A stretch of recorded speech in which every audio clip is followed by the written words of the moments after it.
Good evening. This is Edward Washington, Council 2004, local president, employed at Newcastle County Detention Center. This is just a little follow-up, a little update as to what's been going on as far as my issue with Dscyf and DHR department. I was contacted by a state official today.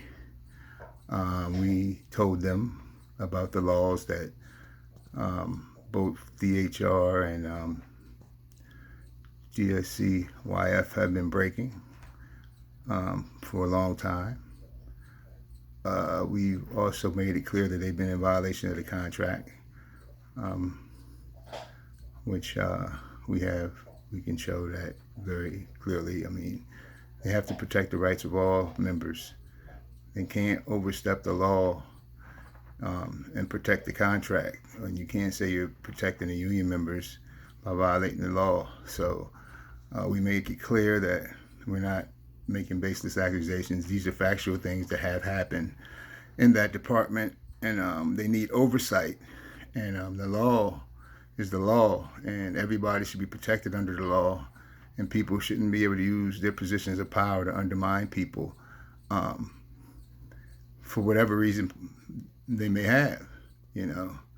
And so when people from the state contact you and they use words like alleged, well, I'm not alleging anything. What happened to me happened. I have documentation of it. I have audio of it. I have the minutes from it, and I participated in it. It was a union process, and it was a state-run process, and it was orchestrated, it was manipulated, and it was handled in a manner that was unfair, unjust, and unnecessary. And we made that clear, you know, and to not honor any union members' rights, be it local, be it federal, is a crime. I mean, you can't allow people in power to just do as they wish without oversight. And that's the only thing I've been asking for the entire time I've been making these videos, is for somebody to come in and provide oversight to a department that clearly follows and interprets the law as they choose to do. And I guess in some regards, I guess if you're allowed to do that, you're pretty immune to people, humanity, because you're not even looking at them as a person. You're looking at them as something that you can control and manipulate, which, you know, me as a 23-year veteran, I find directly insulting, because, you know, I've dedicated my life to public service, and for the people in charge for protecting my rights to disregard them and then try to hide and act like nothing happened, or to say that, use the word alleged. I mean, that's an insult. You know, you can't just go back and erase people's feelings and erase people's time and erase what happened to people because you choose to do so, you know. And this is what we talk about fairness. Will the state use the proper oversight and see things as they are, or are they going to protect the state's interest and say that this never happened or it was an isolated incident? Whether it was a one incident or two incident, these people were acting out in accordance with the law. And that should be the only thing the state should be interested in, is, you know, it's not alleged. What law did they break? I mean, when you get arrested for a crime, it's really cut and dry. What law did they break? Boom. And that's how the justice system is. So if there's any justice in this system, the crimes that are committed must be spoken on and must be addressed.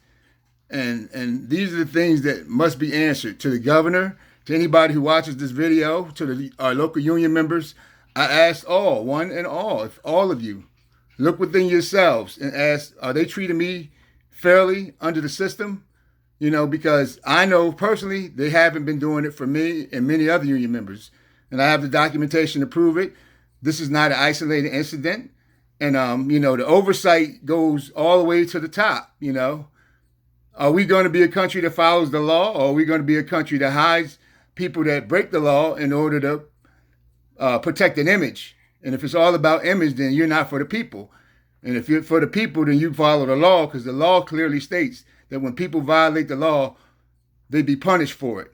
So by not addressing my issue, you're basically letting people say that they can do whatever in a system that's brought up to protect the law and obey the law for all the people they have in their care, except, I guess, for the state, if I'm not mistaken. Because, like I said, I'm not making this up. This is not happenstance. The state of Delaware, Dscyf, and DHR have been breaking the law, whether you do it one time or 100 times. My story will never change, and I can show the time that they have broken the law.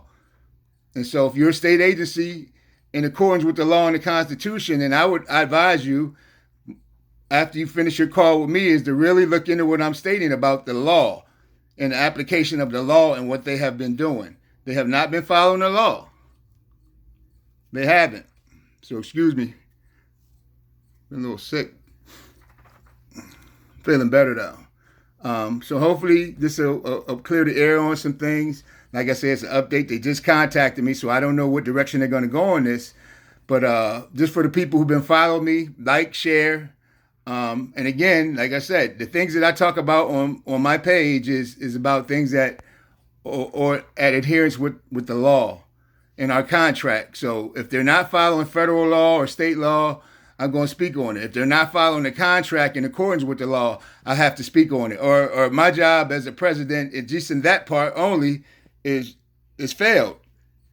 So if I can't do the active duties of walking around, like being with people and making these meetings, I have to look for the things that I can affect. And the things that I can affect is how the law applies to all the people in this union and in this local.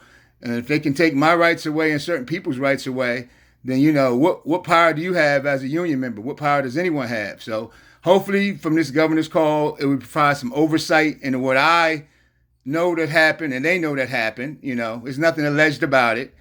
It happened. They violated the law. They manipulated the union process. They violated my rights.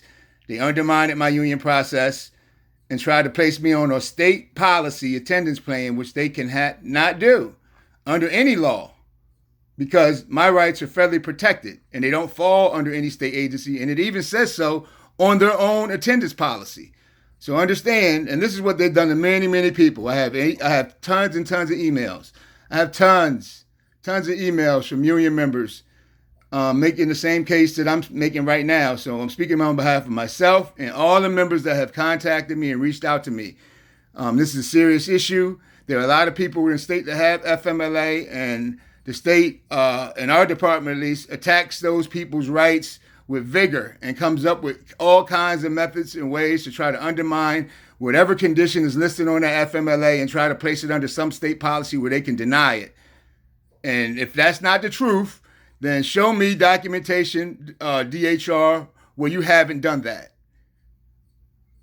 Because in all my dealings with you, anytime anybody has a condition on their FMLA that you don't like, you try to place it under a state policy where you can deny it.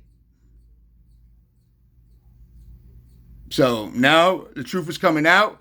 Like I say, I have a whole lot more receipts to show if the people that work for the state government want to see them. I appreciate you calling. The local appreciates you calling. It shows that at least someone's listening to me and trying to provide some type of oversight into what I'm saying. But understand that I'm passionate about what I'm saying. If anybody feels offended by the tone of my voice, I apologize. But I'm a loud person. People who know me know that. And it's not out of any disrespect. So going forward, like I said, we'll hope to get an update on what the state has to say about what I've said that happened and my account of the things that have gone on with Dscyf and DHR on that campus. And like I said, there are other campuses that have informed me of similar things going on. And, you know, like I said, if the governor really wants the oversight, you need to go out to these places where they freeze people and where people have large FMLA per their staff and ask the questions you need to ask about what they're doing. I mean, people who bust their butt for the state shouldn't have to worry about, man, if I get sick, am I going to be able to go home? If I get sick, do they really care about if I get to my medications? Because these are the things that we worry about in there. And I can tell you to a man, it's been said to me on numerous occasions. So my life is in your hands. My union's members' lives is on your hands. All I ask is you do right by me, by us, by everybody, and follow the law. And, you know, things will start being turned in the right direction if that should happen. So I'm looking forward to my update. God bless. Good night. And power to the people.